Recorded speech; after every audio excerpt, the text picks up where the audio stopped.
Committee on Oversight and Government Reform will come to order pursuant to Committee Rule 5B and House Rule 11-2H4. The Chair may postpone further proceedings today on any question of approving any measure or matter or adopting amendment on which a recorded vote or the ayes and nays are ordered. And without objection, the Chair is authorized to declare a recess at any time. And with that, I would recognize my friend from Virginia.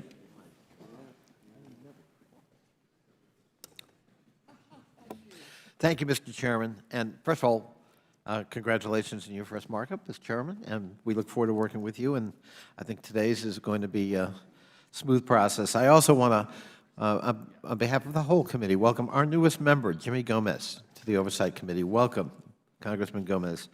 Congressman Gomez represents California's 34th congressional district, comes to Congress having served as the chair of the California Assembly's Appropriations Committee. In his time as an assemblyman, Congressman Gomez championed California's expansion of paid family leave and authored important legislation to increase access to higher education and health care, promote transparency through campaign finance disclosure, and promote environmental justice. I believe Representative Gomez is going to be a wonderful addition to the committee, and he was among the first here this morning, a good way to start. Welcome, Congressman Gomez. Mr. Gomez, you are recognized if you would like to speak, and welcome. As you noted on the House floor, Leader McCarthy made you famous before you got here. We are thrilled to have you. Welcome. Mr. Chairman, thank you so much, and congratulations on your first day as chair. I also want to thank the ranking member and vice ranking member Connolly for all of their support and warm welcome. As I said on the floor, I was sworn in to the 34th Congressional District to fight for the working families of my district and our state and our values. It's an honor to be here with my colleagues from both sides of the aisle as we safeguard transparency, open government, and democracy. I look forward to exercising Congress's constitutional duty to investigate any action by the administration that seeks to subvert our democracy and harm the public that we serve. I thank you, and I yield back. Gentleman yields back, and welcome again. Our first item for consideration is H.R. 3244 to amend Title V U.S. Code to provide for annual surveys of federal employees. The clerk would designate the bill. H.R. 3244 to amend Title V United States Code to provide for annual surveys of federal employees and for other purposes.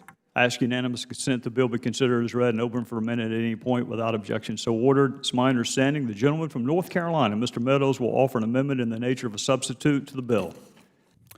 Thank you, Mr. Chairman. Thank you for your leadership. And as this is your first markup, we look forward to making it go smoothly and without controversy. This particular amendment in the nature of a substitute actually works to try to facilitate the employee survey that typically gets administered through the Office of Personnel Management on a regular basis. This survey has been known as the Federal Employee Viewpoint Survey, and it enables federal employees to share their perception on a host of topics, including their assessment of their agency leadership, the work environment, opportunities for professional development. As it gets implemented, obviously, the Partnership for Public Service uses these results to actually rank the employee perspectives and gauge agency morale.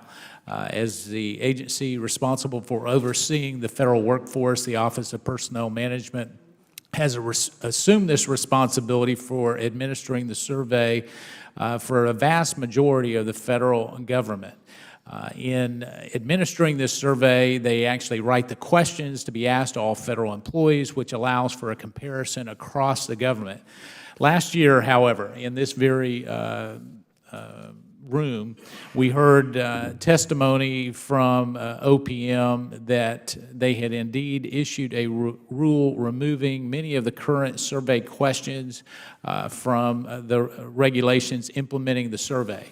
Now, this move was actually aimed at giving OPM more flexibility to modernize the questions, which certainly we are all for modernization. But as my friend Mr. Conley and I expressed concern at that subcommittee hearing on government operations, we were concerned that some of the questions were not being protected in the regulation, and that they may change at the whim of any administration seeking to make employee feedback look better than it actually was. So my bill would only require OPM to submit to Congress any survey-related regulations before they become final. It will also require OPM to make publicly available any changes to the survey questions and provide justification to Congress for these changes. I'd like to thank the Partnership for Public Service for providing input to this committee on the development of this legislation, and I ask unanimous consent to enter into the record a letter of support from them. Without objection. Thank you, Mr. Chairman, and I urge my colleagues to support this bill, and I yield back the balance of my time. Gentleman yields back. Do any other members wish to speak on the bill or the amendment in nature of a substitute? Gentleman from Virginia is recognized. Thank you, Mr. Chairman.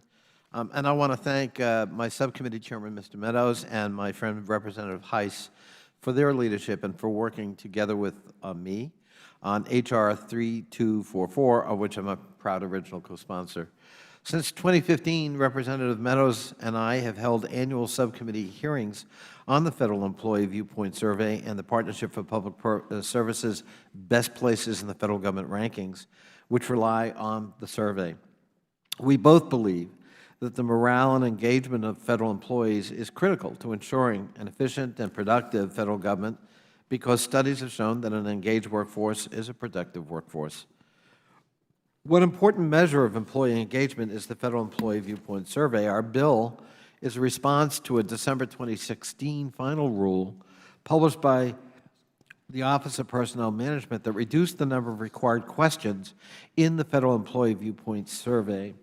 Although we obtained assurances from OPM that questions would not be eliminated from the 2017 survey, Representative Meadows and I were concerned that eliminating or changing survey questions would in fact make it difficult to compare survey results and determine trends. The substitute amendment makes certain technical changes to the introduced bill. The amendment would require OPM to maintain its current responsibility for issuing regulations prescribing the questions that must appear on all agency surveys, and the requirement for agencies to make the survey results public, unless doing so would jeopardize national security.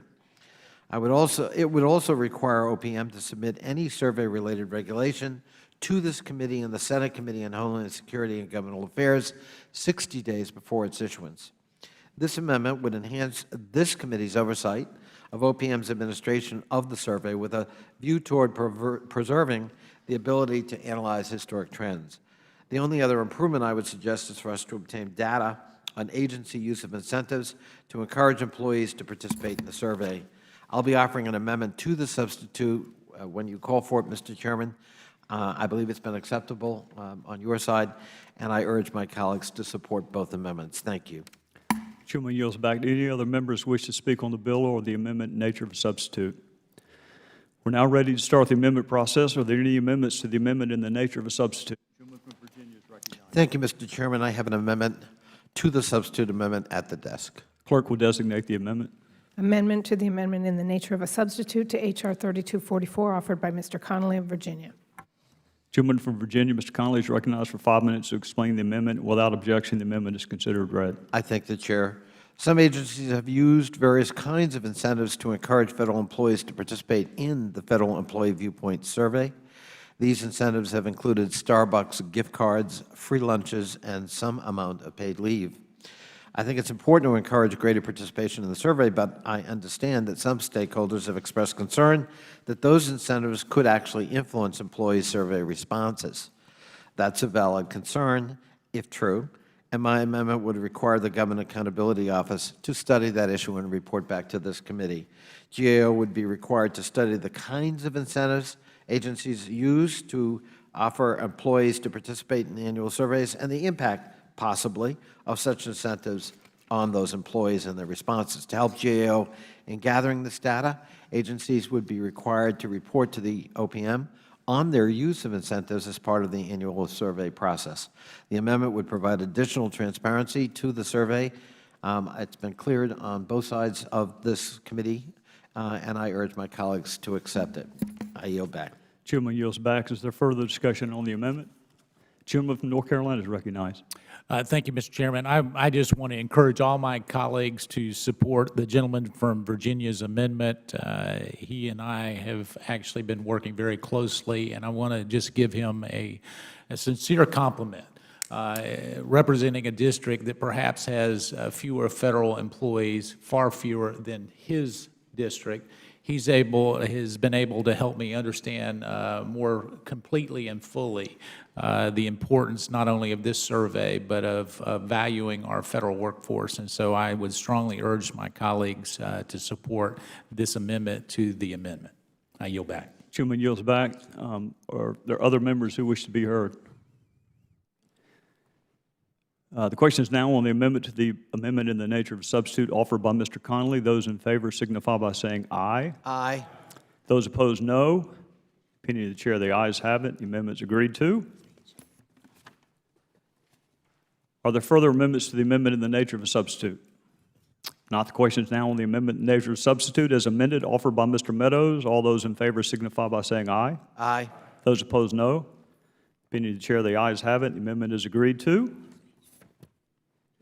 As previously announced, further proceedings on the question would be postponed except for it passed by voice vote. The question is now on adoption and favorably reporting H.R. 3244 as amendment to the House of Representatives. Those in favor signify by saying aye. Aye. Those opposed, no. Opinion of the chair, the ayes have it. The bill is ordered favorably reported. Without objection, the motion to reconsider is laid on the table. Our next item for consideration is H.R. 3031, the TSP Modernization Act of 2017. The clerk would designate the bill. H.R. 3031 to amend Title V United States Code to provide for flexibility in making withdrawals from a thrift savings plan account and for other purposes. Ask unanimous consent the bill be considered as read and open for amendment at any point. Without objection, so ordered. I now recognize the gentleman from Virginia, Mr. Connolly, for 5 minutes to explain the legislation. Thank you, Mr. Chairman. And I want to express, we are on H.R. 3031, correct? Yeah. I want to express my support for the bill and TSP Modernization Act of 2017. And I thank Ranking Member Cummings and Government Operations Subcommittee Mark Meadows for their work on this common sense good government bill.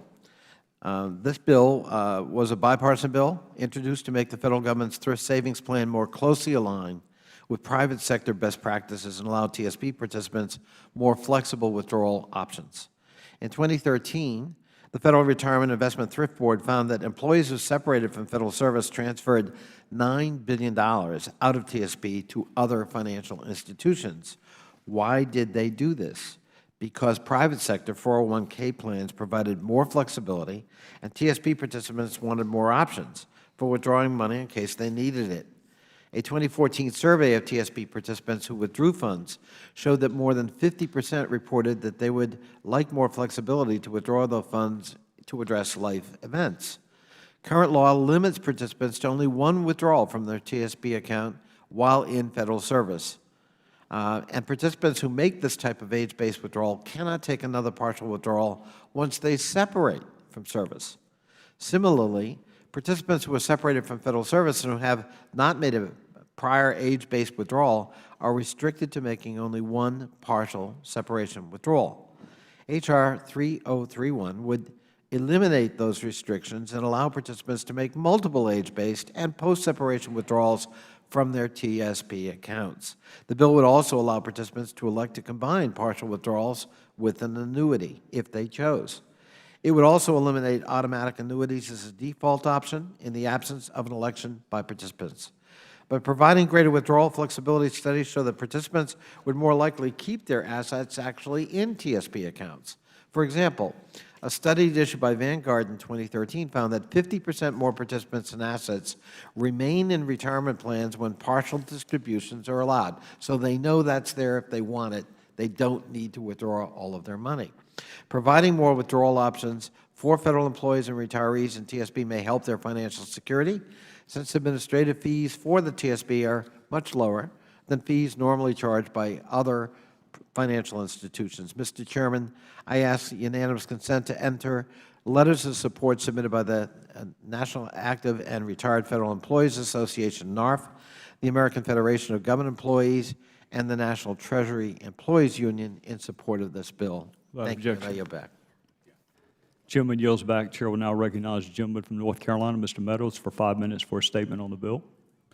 Thank you, Mr. Chairman. I would like to not only thank the gentleman from Virginia, Mr. Conley, for very accurately and articulately laying out what this bill does, but I would be remiss in not acknowledging the absence of our good friend Elijah Cummings and truly his leadership on this particular area. And so it is with great pleasure that I join them in supporting this common sense bill. I mean, when we're looking at the work that is being done through the TSP, they do a great job, but we have to keep up with where we are in competition with the private sector.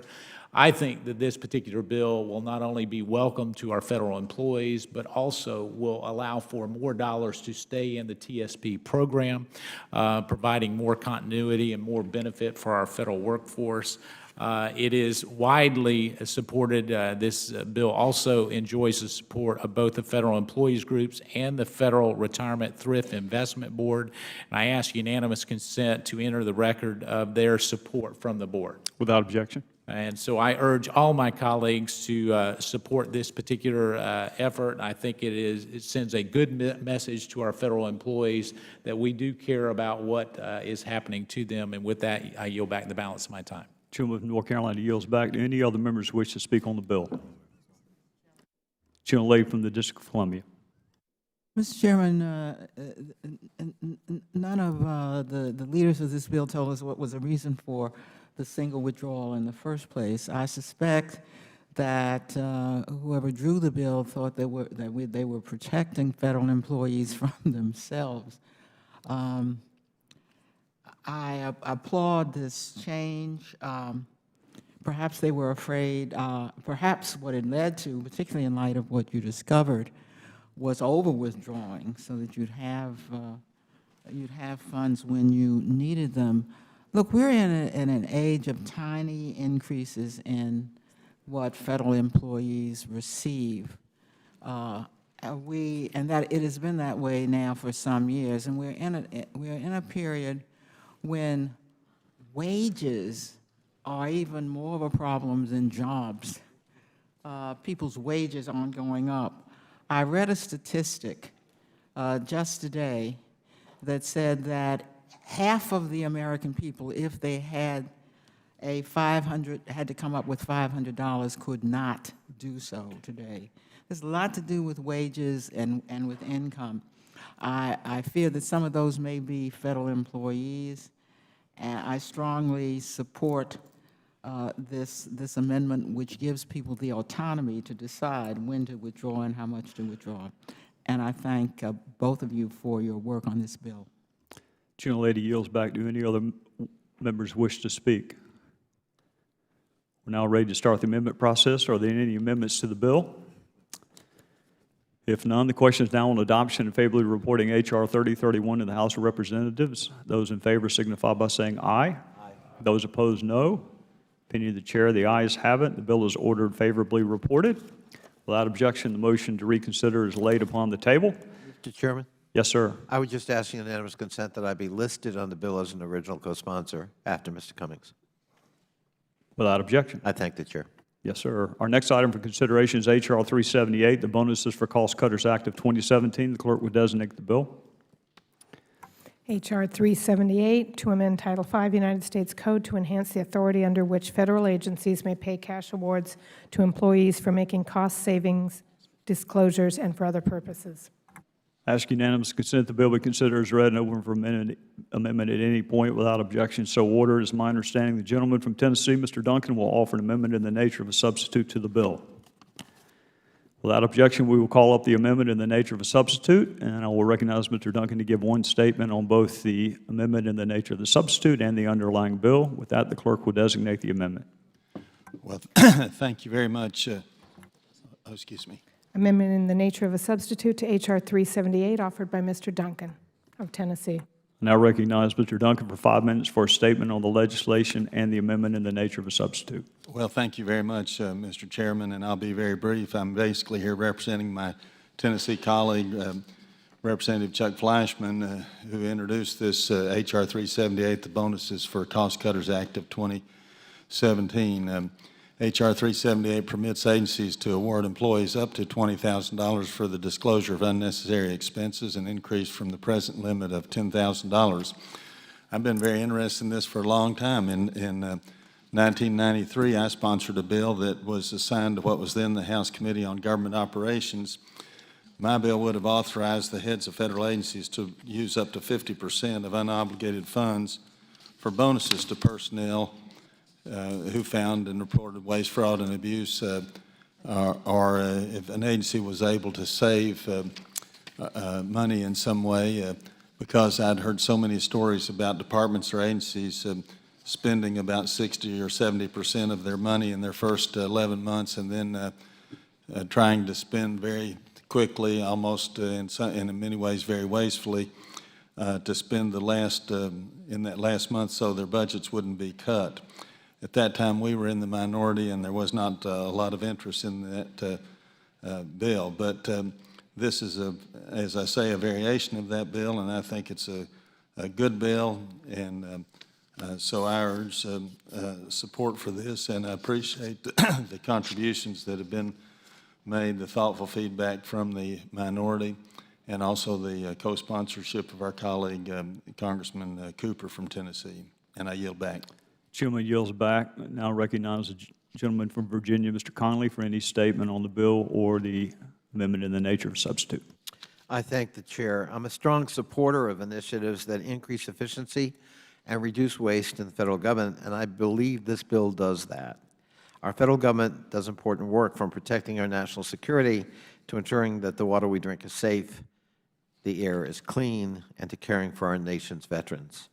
Through legislation and diligent oversight, this committee helps ensure that our government operates efficiently and effectively while carrying out those important missions. When taxpayer dollars are wasted, nobody benefits. This bill aims to reduce wasteful spending by providing incentives for employees to identify cost savings and possible waste. It expands the awards program for federal employees who identify waste, fraud, and abuse to allow an agency to award an employee a bonus for the identification of wasteful expenditures. The bill also doubles the amount of an award available under the current statute from $10,000 to $20,000. It requires that agencies report information on disclosures of wasteful spending in their annual publicly available performance reporting. In addition, the bill contains a requirement that GAO report on the operation of the awards program within 3 years so Congress can continue to evaluate whether this legislation is working as intended. I want to thank Chairman Gowdy for working with us on this bill. Last year, Democratic members raised some concerns about a prior version of the bill, and Ranking Member Cummings asked Chairman Chaffetz then to work with him to address those concerns. The Chairman and our friends on the other side of the aisle did cooperate with us, and we were able to produce a bipartisan bill that ameliorates those concerns, and the result is a product I think we can all support. I thank you, Mr. Chairman, and yield back. Gentleman yields back. Any other members who wish to speak on the bill or the amendment in the nature of a substitute?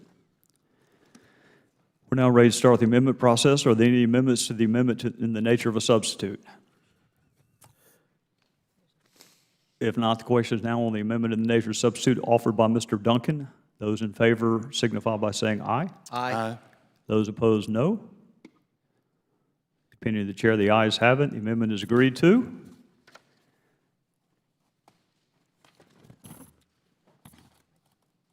Question is now on adoption and favorably reporting H.R. 378 as amended to the House of Representatives. Those in favor signify by saying aye. Aye. Those opposed, no. Opinion of the chair, the ayes have it. The bill is ordered favorably reported. Without objection, the motion to reconsider is laid on the table. With my colleagues' indulgence for one moment, I would like to welcome Congressman Greg Giaforte to the Oversight Committee. Greg represents the state of Montana at large and has lived in Montana for 40 years. Prior to Congress, he founded a software technology company providing lots of jobs to the good people of Montana. He and his wife, Susan, are the proud parents of 4 children. Congressman, we welcome you, and we look forward to working with you on the Oversight Committee. Thank you, Mr. Chairman. That's the shortest introductory welcoming speech in the history of the committee, but it's good because you will be handling the next bill. Our next item for consideration is H.R. 2897. The clerk will designate the bill. H.R. 2897, to authorize the mayor of the District of Columbia and the director of the National Park Service to enter into cooperative management agreements for the operation, maintenance, and management of units of the National Park System in the District of Columbia and for other purposes. I ask unanimous consent the bill be considered as read and open for amendment at any point. Without objection, so ordered. I now recognize the sponsor of the bill, Ms. Holmes Norton, for 5 minutes to explain the legislation. Thank you very much, Mr. Chairman. I very much appreciate you putting this bill 2897 on today's markup. Actually, this is a power that states and localities already have, and it could be argued that the district already has it as well, but since the District of Columbia isn't mentioned, I bring it forward for clarification only. It's a very non-controversial bill. It's unusual, and perhaps you've done this in your own districts.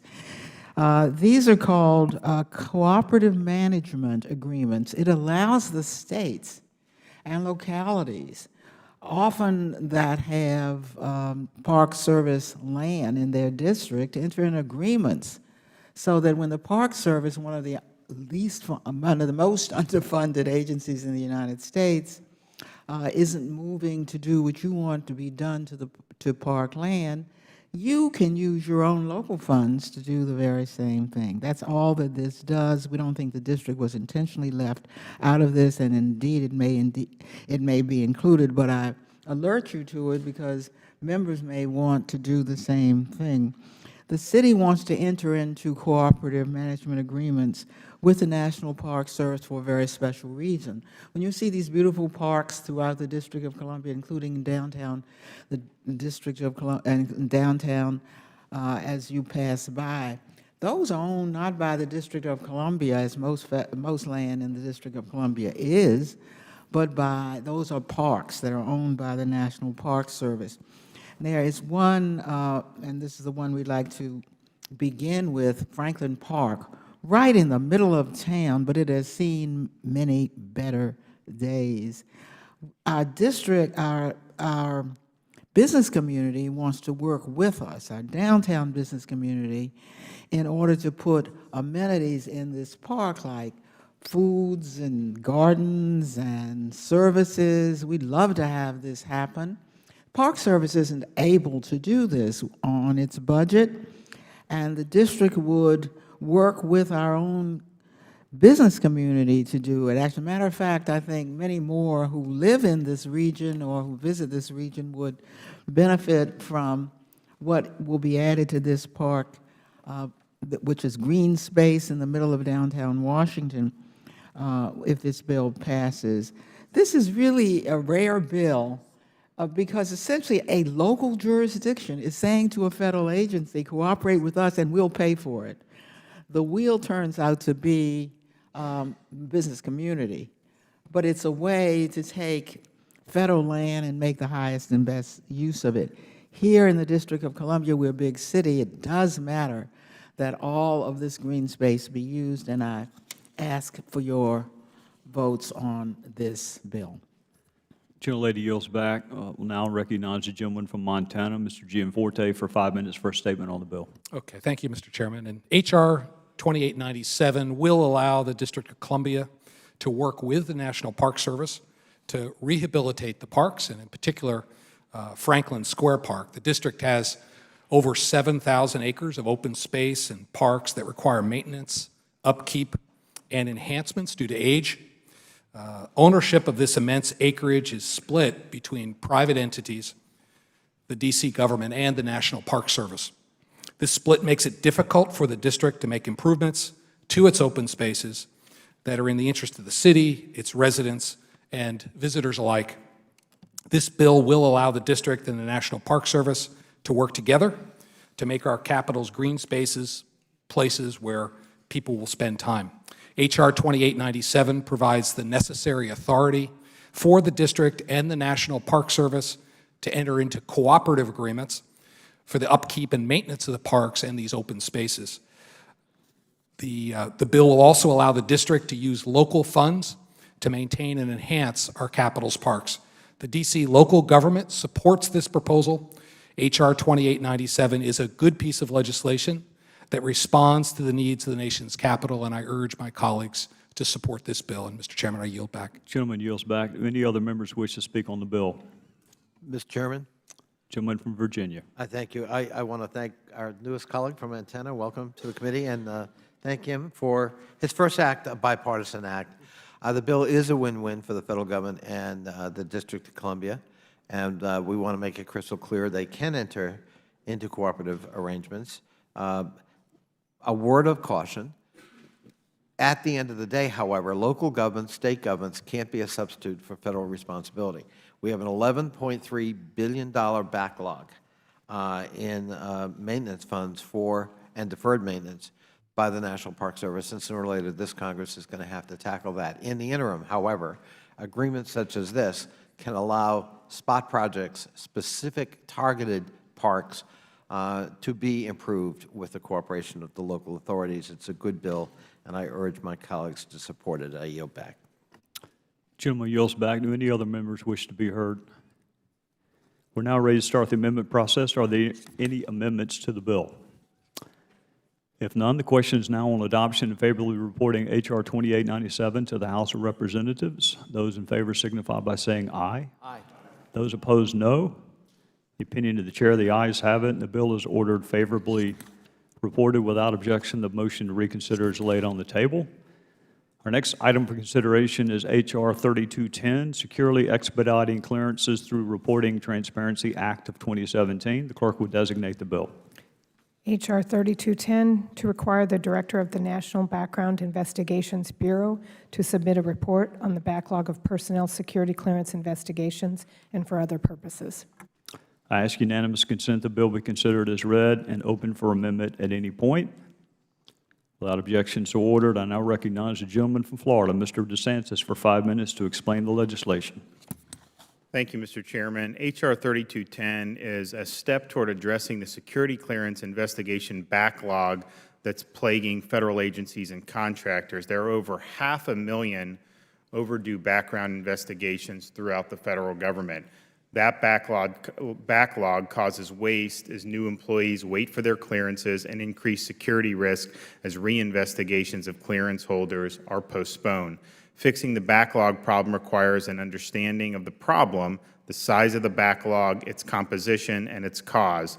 Currently, there is no requirement for the National Background Investigations Bureau to provide any of this data to Congress. The bill requires the National Background Investigations Bureau to submit a quarterly report for the next 5 years detailing the size of the investigation backlog. The report must describe the current average time to complete a background investigation. In addition, the report must include specific details by clearance level and type of investigation. With this report, Congress can more easily track performance by federal investigators with the ultimate aim of creating an efficient process for ensuring that only those who can be trusted with access to classified national security information receive due. And I yield back the balance of my time. Gentleman from Florida yields back. Now recognize the gentleman from Virginia, Mr. Connolly. Thank you, Mr. Chairman, and I thank our colleague from Florida. Congressman Steve Knight and I introduced the Securely Expediting Clearances Through Reporting Transparency Act, or the SECRET Act, to enable Congress to monitor the efficiency of background investigation processes. Our bill imposes a common-sense requirement on the National Background Investigations Bureau to report to Congress on the backlogs that develop in the background investigation process. Backlogs have been a problem. In 2004, when the Department of Defense was the lead agency performing such background investigations, the GAO determined that the backlog was 375 days, over a year. Over 100,000 new investigations were delayed because of that backlog. In response, Congress transferred responsibility for background investigations to the Office of Personnel Management and more recently created the National Background Investigations Bureau within OPM. H.R. 3210 will provide Congress with transparency needed to conduct oversight of the National Background Investigations Bureau and prevent backlogs in the future. I urge the committee to support it, and I will have a modest amendment that's been agreed to, I believe, on both sides when that's appropriate. I yield back. Gentleman from Virginia yields back. Do any other members wish to speak on the bill? We're now ready to start the amendment process. Are there any amendments to the bill? Gentleman from Illinois. Mr. Chairman, I have an amendment at the desk. The clerk will designate the amendment. Thank you, Mr. Chairman. This is a very simple amendment. First of all, I want to, The clerk will designate the amendment. Amendment to H.R. 3210, offered by Mr. Krishnamurthy of Illinois. Gentleman from Illinois, Mr. Krishnamurthy, is recognized for 5 minutes to explain the amendment, and without objection, the amendment is considered read. thank you so much, Mr. Chairman. This is a very simple amendment.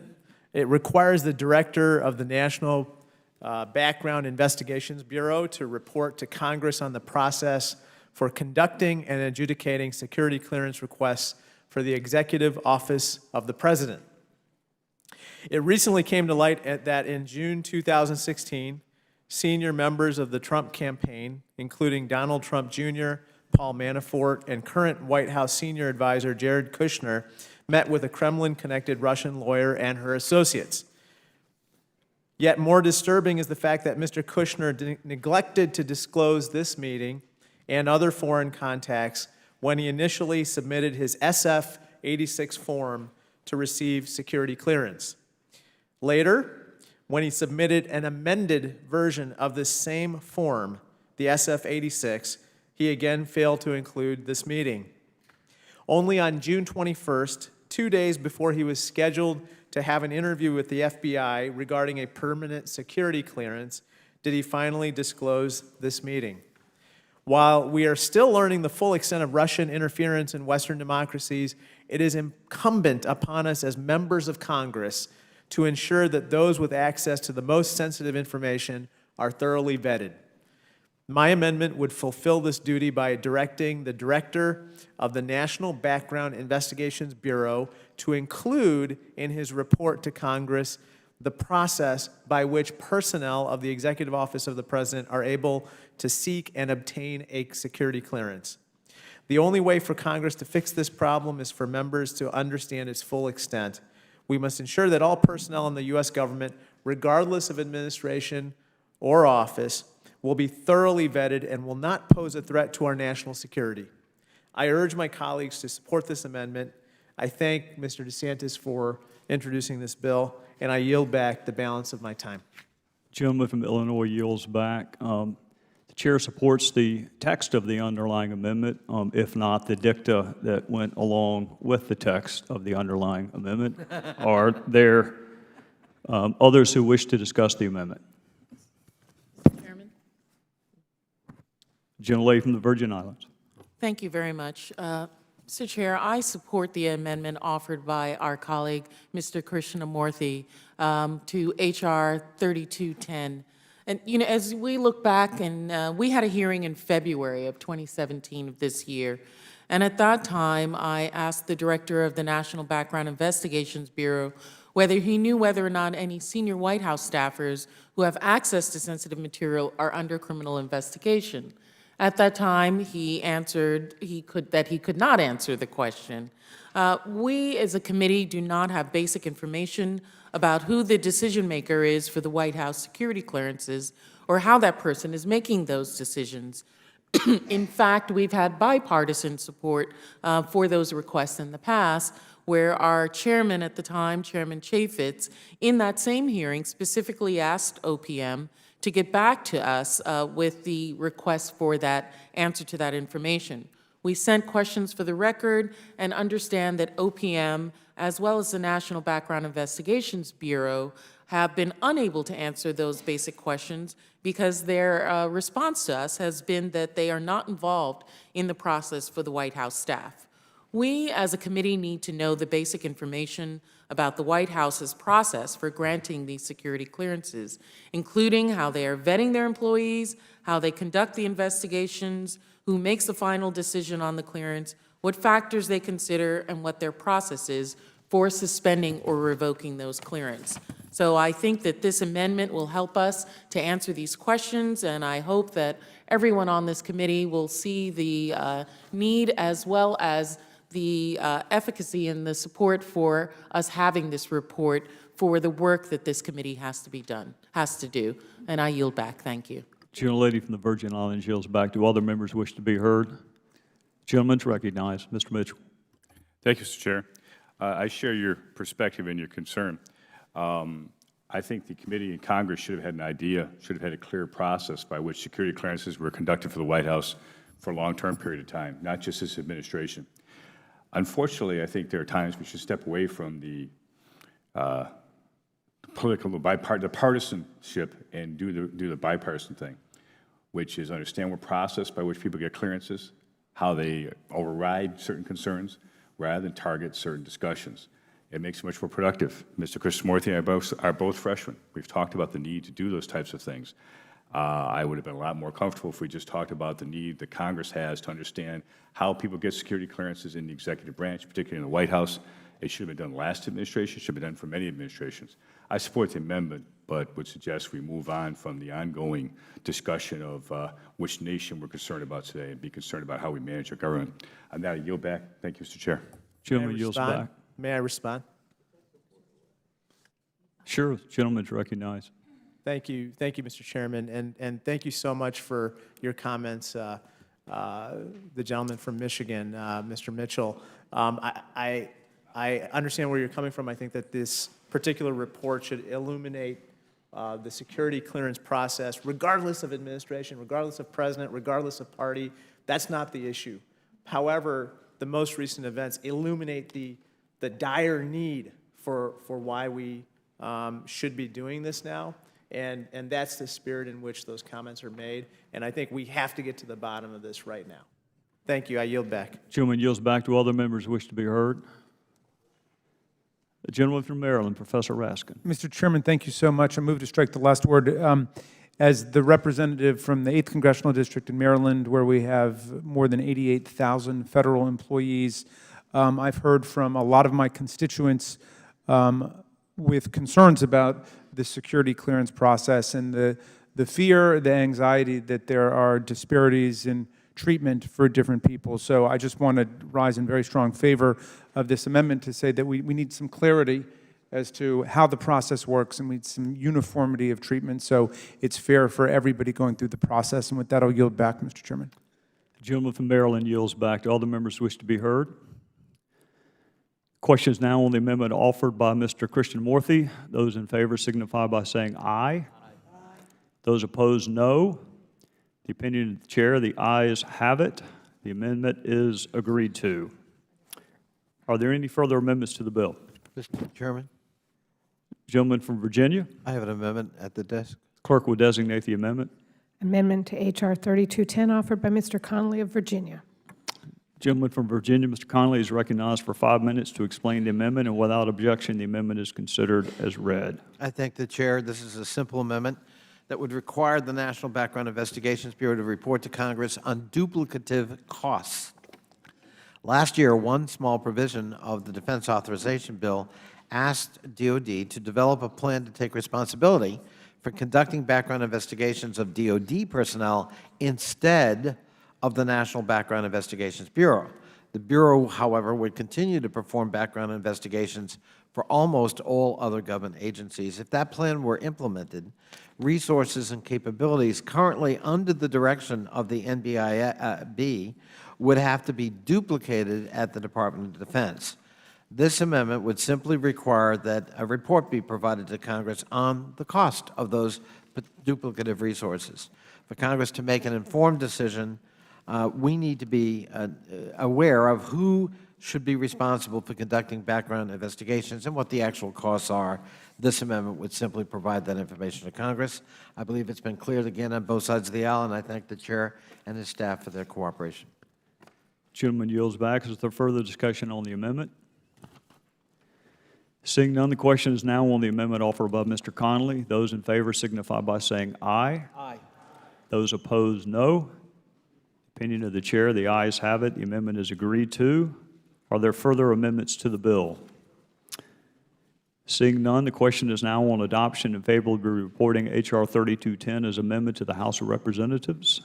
Those in favor signify by saying aye. Aye. Those opposed, no.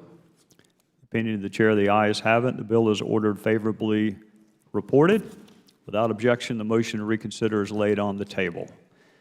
Our next item for consideration is H.R. 2989, the Frederick Douglass Bicentennial Commission Act. The clerk will designate the bill. H.R. 2989 to establish the Frederick Douglass Bicentennial Commission. I ask unanimous consent the bill be considered as read and open for amendment at any point. Without objection, so ordered. It's my understanding the gentlelady from the District of Columbia, Ms. Norton, will offer an amendment in the nature of a substitute to the bill. Without objection, we will call up the amendment in the nature of the substitute, and then I will recognize Ms. Norton to give one statement on both the amendment in the nature of the substitute and the underlying bill. The clerk will designate the amendment. Amendment in the nature of a substitute to H.R. 2989 offered by Ms. Norton of the District of Columbia. I'll now recognize the gentleman from Virginia. Thank you. If I might, just before we hear from the gentlelady from the District of Columbia, Mr. Chairman, I just want to note that the bill before us would establish a commission to study and organize activities to commemorate the bicentennial anniversary of the birth of an extraordinary American, Frederick Douglass, next year. Mr. Douglass was born into slavery and during his lifetime became an internationally recognized abolitionist and champion for equal rights. He prodded Abraham Lincoln, sometimes beyond his tolerance, but he was respected by our 16th president. He also held himself several prominent federal positions. I'm pleased the federal government has already taken some steps to recognize Douglass on this anniversary, most recently by unveiling the 2013, a Frederick Douglass statue in Emancipation Hall in the United States Capitol Visitor Center. Many of us were there for that ceremony. It was quite moving. That was a gift from the District of Columbia. We can and should do more to recognize the contributions of Frederick Douglass. And with that, I yield to my good friend and colleague from the District of Columbia to explain her substitute. Well, I thank my good friend from Virginia for his remarks, and I particularly thank the chairman for adding this bill to the markup. It is time sensitive because the work of the commission would have to be done in 2018, the bicentennial of Frederick Douglass's birth. Mr. Chairman, there is a Republican co-sponsor of this bill, Andy Harris, Representative Andy Harris of Maryland. Mr. Harris understands that Frederick Douglass also lived in Maryland. He spent most of his life in the District of Columbia. His home, Cedar Hill, is located in southeast Washington, is a National Park Service historic site, which is much visited by thousands of Americans every year. On his bicentennial, I think most Americans would want us to celebrate the birthday, the 200th birthday of this very great American born into slavery, taught to read by his mistress. Then he turned around to teach others to read. After 2 attempts, did escape from slavery and went to New York, went on to become one of the leading, if not the leading, abolitionists in the United States. Mr. Chairman, I cannot help but mention that Frederick Douglass was a lifelong Republican, and to say that Withdraw my support. No. And to say in all sincerity that no African American of his generation, and this lasted for a number of generations, would have been anything but a Republican. It is the Republican Party that led in the abolition of slavery. And if I may say so, the District of Columbia got its first representation in the Congress from the Republicans who took over the Congress after the Civil War. Frederick Douglass was not only a lifelong Republican, he served in the Republican administrations of his lifetime. He was a close advisor of Abraham Lincoln. He was the U.S. Marshal for the District of Columbia under President Rutherford B. Hayes. He was District of Columbia Recorder of Deeds under President James Garfield. In 1889, Benjamin Harrison appointed Frederick Douglass to be the U.S. Minister to Haiti. He was appointed by President Ulysses S. Grant as Secretary of the Commission of Santo Domingo. He was much used in the federal service. He was a man of great brilliance. Douglass, of course, was an abolitionist, but he dedicated his life to justice for all. He was an ardent and outspoken advocate for full voting rights and full rights for the people who lived in the District of Columbia. He's lived here 23 of his 57 years, but he is revered not for where he lived. He is revered for how he lived and what he did for our country. I very much appreciate your bringing this bill forward and ask for the support of my colleagues. Gentlelady yields back. We'll now recognize the gentleman from Oklahoma, Mr. Russell, for any statement on the bill or the amendment in the nature of a substitute. Thank you, Mr. Chairman, and I applaud Ms. Norton for her outstanding work on this measure to find an effective way to celebrate the legacy of a person who dedicated his entire life to ensuring freedom and equality for future generations. Frederick Douglass, as mentioned, escaped from slavery to become an advocate for the full integration of not just African Americans, but securing the rights that ultimately resulted in the 14th Amendment in our Bill of Rights. He is an American icon who had enormous impact. I'm also proud to say that he was a Republican, as Ms. Norton pointed out. This commission presents an important opportunity to recognize the effective leadership that Mr. Douglass had in the fight for justice for all Americans. And I'd also like to thank not only Ms. Norton, but Mr. Connolly, Mr. Harris, Mr. Gozar, Mr. Ruppersberger, Mr. Costello for their support on the bill as well. And I urge my colleagues to not only support this bill, but also to pay a visit to the Frederick Douglass House, which is not far from us. And Mr. Chairman, I would like to yield any balance of my time to the delegate, my friend and colleague, Ms. Norton, if she so desires. I didn't know the gentleman would be speaking for the bill, and I very much appreciate his speaking for the bill. He doesn't live close to here, but it does show you how important Douglass is for the nation. And I yield back. The gentleman yields back, and the gentlelady yields back. Gentlelady from New York, Ms. Maloney. Thank you, Mr. Chairman, Mr. Ranking Member, and my friend and colleague from the District of Columbia, Representative Norton. I would like to be added as a co-sponsor and affiliated with all of the good things that's said about Frederick Douglass.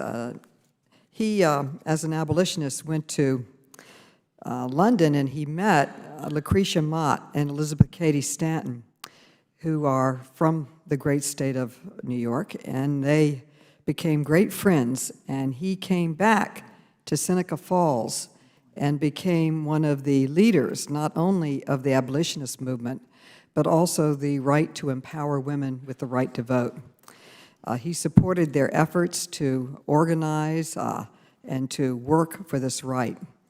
If you go to the home of Susan B. Anthony in Rochester, New York, she was arrested and put in jail for voting. She was the vessel of the women's movement in many ways. It never passed during her lifetime. But if you go to her home, the only photograph that is on her mantle is that of Frederick Douglass. And every year they have a play and a statement and a ceremony that commemorates the important role and support that he gave to the women's movement. Incidentally, the founders of the movement for abolition and also the right to vote, they were all Republicans, every single one of them. Susan B. Anthony was active in the Republican Party, as was Lucretia Mott and Elizabeth Cady Stanton. So the really true leaders of the first empowerment for women to gain the right to vote came from Republican women from New York. But their best friend in many ways was this gentleman. They revered him. They were close personal friends. And if you look through their writings of their efforts during that time, Frederick Douglass was, he was also had his newspaper, didn't he? He had a newspaper. He did everything. When you think of it, that he was born in slavery and taught himself and became a leader in so many different fields, it's truly remarkable. So I really want to thank my colleague for focusing on our history and bringing it more alive as we remember it. He was also credited with being the driving force, as my friend from Oklahoma points out, for the 14th Amendment. So I proudly join my name, and I hope we can pass Will the this. gentlelady yield? I will always yield to my friend. I really appreciate your bringing up something I should not have forgotten, that Douglass was such an ardent proponent of suffrage for women. In the midst of his own struggles, he became enlisted and stood for the rights of all people, including women. I should say that that women were the first abolitionists before they, in the 19th century, before they advocated for their own suffrage. Women out of Christianity, their own sense that they advocated for the abolition of slavery. And I'd like to also say that Senator Van Hollen of Maryland, where Douglass also lived, has indicated he would be introducing this bill in the Senate today. And I thank the gentlelady for yielding. Gentlelady yields back. Do other members wish to be heard on the bill, or Professor Raskin? Mr. Chairman, thank you very much. As one of the members of the committee from Maryland, and in the absence of our ranking member, Mr. Cummings, it would be, I'd be remiss if I didn't lend my voice in very strong support of Representative Norton's Frederick Douglass Bicentennial Commission Act. Somehow I seem also not to be on it, and I would like to be added to it with the consent of the committee, with unanimous consent as an original co-sponsor. Frederick Douglass, of course, was born on the Eastern Shore. He grew up at the Wye River Plantation. We have lots of historical tours, which we would encourage everybody to come to in Maryland, that will yield fascinating insights into the life of Frederick Douglass. After he escaped from slavery, he went to Baltimore, and then he went further north, of course, made his way to Rochester, became a great Republican, a great abolitionist, a great feminist, a great suffragette, a great radical, a great agitator for freedom. And so Maryland shares in the pride that I know Representative Norton feels, because he became the Marshal of the District of Columbia in the Republican administration. And I just want to say that Maryland, the whole Maryland delegation, on a bipartisan basis, is very strongly in support of this act. And with unanimous consent, I would like to be added as well to the bill, Mr. Chairman. Gentleman yields back. Do any other members wish? The gentleman from Illinois, Mr. Krishnamurthy. Thank you, Mr. Chairman. I also, with unanimous consent of the committee, would like to be added as an original co-sponsor. I want to thank Ms. Norton for your tremendous leadership on this particular bill, H.R. 2989. As a member from the land of Lincoln, I come from Illinois, I want to point out that Abraham Lincoln referred to him as the most meritorious man of the 19th century, and indeed, he's probably one of the most meritorious men or women of any century in the United States of America. And I think that in a time when, you know, well, first of all, I also want to say thank you to Mr. Gowdy and the Republican members of this committee for their very gracious comments about Mr. Douglass. And I can't say enough about how I'm so happy that you've introduced this bill. Thank you so much. Gentleman yields back. To any other members who wish to be heard on the bill? We're now ready to start the amendment process. Are there any amendments to the amendment in the nature of a substitute? If not, the question is now on the amendment in the nature of the substitute offered by Ms. Holmes Norton. Those in favor signify by saying aye. Aye. Those opposed, no. Opinion of the chair, the ayes have it, and the amendment is agreed to. Question is now on adoption and favorably reporting H.R. 2989 as amended to the House of Representatives. Those in favor signify by saying aye. Aye. Those opposed, no. Opinion of the chair, the ayes have it, and the bill is ordered favorably reported. Without objection, the motion to reconsider is laid on the table. Our next item for consideration is H.R. 3243, the FITARA Enhancement Act of 2017. The clerk will designate the bill. H.R. 3243 to amend Title 40 United States Code to eliminate the sunset of certain provisions relating to information technology, to amend the National Defense Authorization Act for fiscal year 2015, to extend the sunset relating to the Federal Data Center Consolidation Initiative, and for other purposes. Ask unanimous consent the bill be considered as read and open for amendment at any point. Without objection, so ordered. I now recognize the sponsor of the bill, the gentleman from Virginia, Mr. Connolly, for 5 minutes to explain the legislation. Thank you, Mr. Chairman, for including this bill in today's markup. And I also want to thank especially my partner with whom I co-sponsored the underlying act, FITARA, Darrell Issa, and Mark Meadows, who I know if he were here would say this is huge. This is the best and most important bill we're going to consider today, and everyone's going to love it. And my good friend Robin Kelly for her co-sponsorship as well. The legislation would extend 3 expiring provisions of what's called FITARA, the Federal Information Technology Acquisition Reform Act.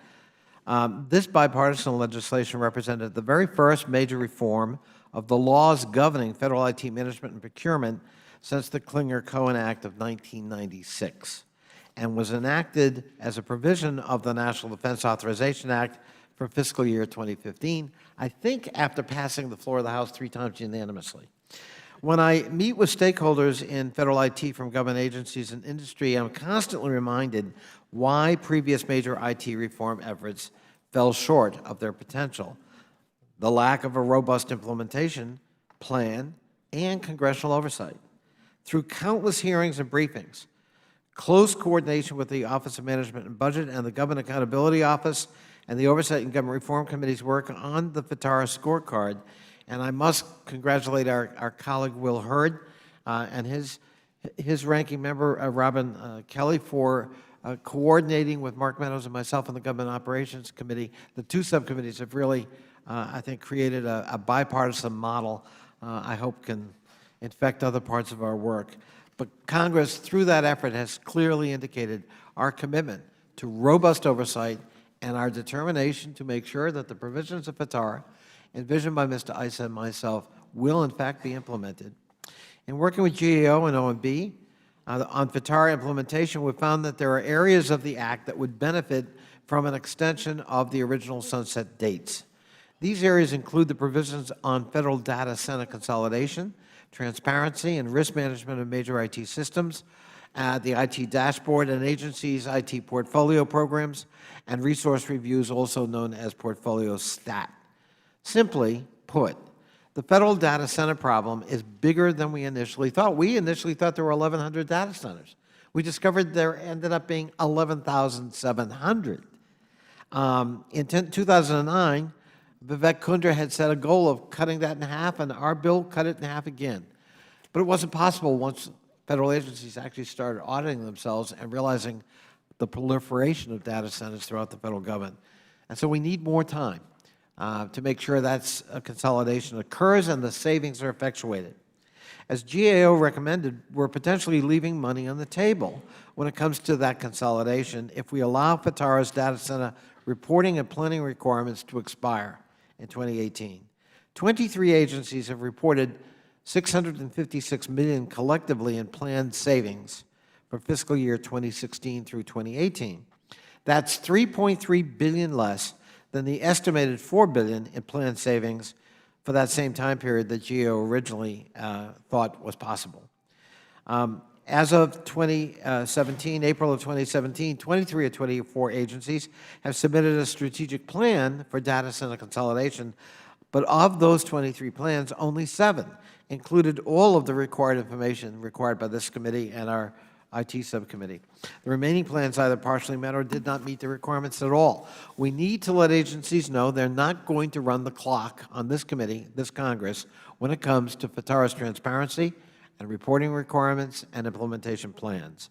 A limited extension on the data center provisions of FITARA, scheduled to sunset October 1 of 2018, will help us do that. That's the recommendation of Dave Potter and the Government Accountability Office. And I think most of us feel that's a common sense thing to do so that we can continue to build on the progress. And by the way, work with the new administration once it gets its full team in place. So I urge my colleagues to support this simple common sense bill. And I want to thank particularly my colleague Darrell Issa for his partnership over the years on these very important issues. I yield back. Gentleman from Virginia yields back. We now recognize the gentleman from California, Mr. Issa, for 5 minutes for a statement on the bill. Thank you, Mr. Chairman. And partnerships in Congress matter, and no one has had a better partner than Gerry Conley. When we started this was known as Cohen-Clinger. Now it's known as Conley-Issa, and rightfully so, because as we observe the last administration and look through history, to be honest, Gerry started off saying we've got to consolidate those centers, and the number kept growing as you wanted to consolidate, which is sort of an interesting statement about government, is they don't know how much they have until you tell them to reduce it, and then you find out you have more than anyone ever admitted. The future of FITARA and the vision that my partner and I think, shared in the past and now have others who share with us, is that, in fact, the idea that a ship can move in one direction if it has 5,000 sailors is only true if all the sailors are on board and going the same direction. When it comes to federal IT, we have a strong history of handing 5,000 sailors aboard a nuclear carrier each $50 and telling them to go ashore, and shocked that they buy different beers and wines.